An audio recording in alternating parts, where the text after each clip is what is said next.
Last time, Countess Arabelle de Valentione, and at least one of which was buried on February 14th, dressed like strawberry shortcake, and her legendary quest for true love.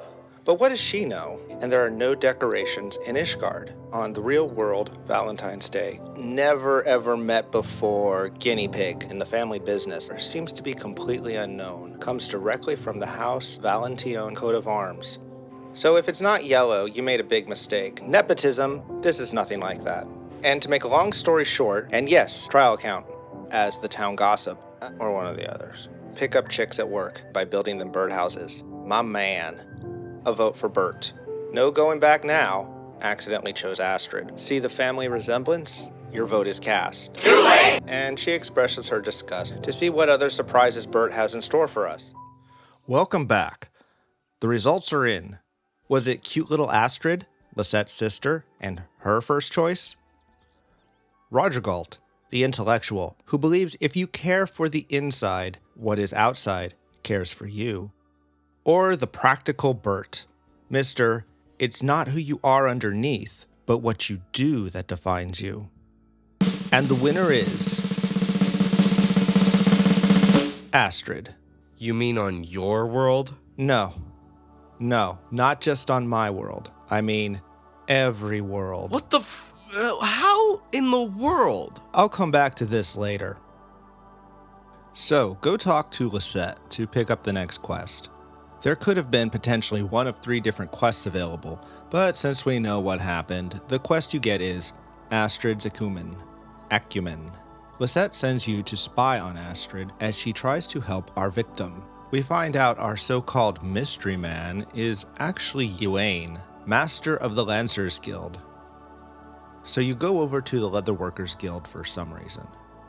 Oh, I see. Okay, so when Astrid said Ywain should try looking to his clientele, I assumed she meant the Lancers who joined the Lancers Guild. But you see, the Lancers Guild is also responsible for providing Gridania, especially the Leatherworkers Guild, with a constant supply of hides for crafting. I seem to recall this was mentioned as part of the Leatherworkers questline. Okay, if Marcette doesn't look familiar to you, she is involved in a short series of side quests in the higher section of the Central Shroud, and makes an appearance in the Delivery Moogle quest chain. She's a scientist who seems to care more about her research than most other people. Where have I seen that before? Anyways, this does not seem like the start of a healthy, loving relationship, but she'll probably just have him do a few fetch quests and be done with him. Don't blame me, I voted for Bert. You go back to Lisette to turn in, and no matter what you say, she seems to think Astrid did a fine job. The quest rewards some experience and 5 chocolates, so if you don't want to do the ceremony duty, you now have enough to get one of everything. And there is that achievement you've been wondering about. So what happened here? Why did Astrid win on every world? The simple fact is the deck was stacked in her favor. We have no numbers, so it's not even possible to do vigorous scientific research, and I really don't have the time. Thankfully, some people have. Matt Pat of the Game Theorists did a 2-part investigation into why Team Mystic was the preferred team in Pokemon Go. Some of his points apply here. The center stage effect is a well-documented phenomenon where people will tend to pick the item in the middle when there is no other clear choice. At the very top of the official page, we see the official artwork for the event, with Astrid in the middle, between Bert and Rodrigault. She is also front and center when we first see all 3 in the first scene. Also, the men often appear aggressive or overbearing, as if they are threatening Astrid. Astrid is a familiar character. She was part of previous Valentione's Day events. Bert and Rodrigault come out of nowhere, with Lisette pushing for her and with players predicting Astrid to be the winner long before the event even began. You have a great case for bandwagon effect. There's also this Aura girl standing in front of everything in the main artwork who seems to be trying to make a decision. But what? Can't be who to vote for. She already has the red dress. Then there is the cute girl factor. One need only look at the character population to see this is important to the player base. I don't really see it though. You call those ears? And she doesn't even have a tail. We probably shouldn't dig too deeply into that. Finally, there's the matter of color. Red and blue are vastly more popular than yellow all around the world. Now, blue is actually the most popular color in the world, but the thing is, this is Valentione's Day, and the dress has a heart motif.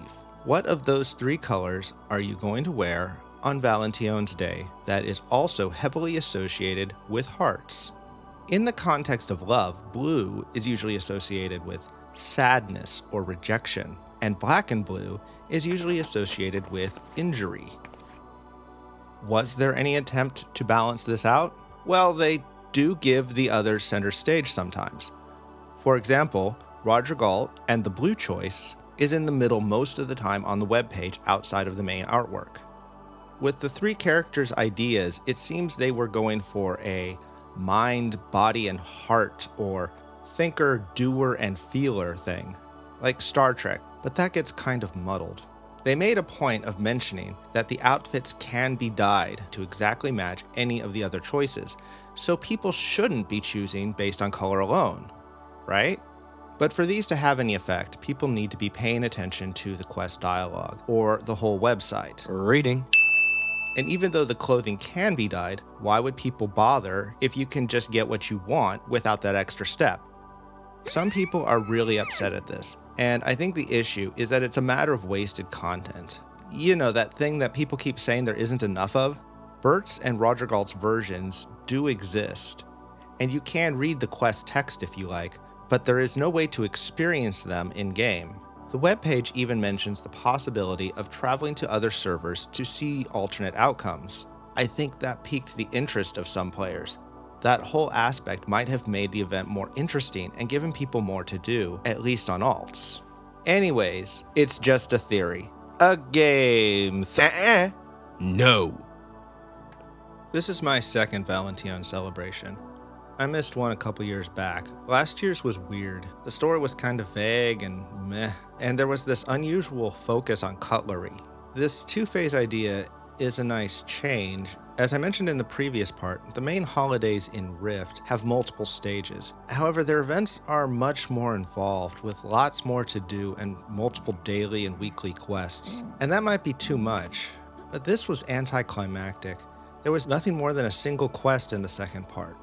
The ceremony is still there. It was nice to see the duty back again, but many have already done that, and the 5 chocolates from the final quest make it kind of pointless now.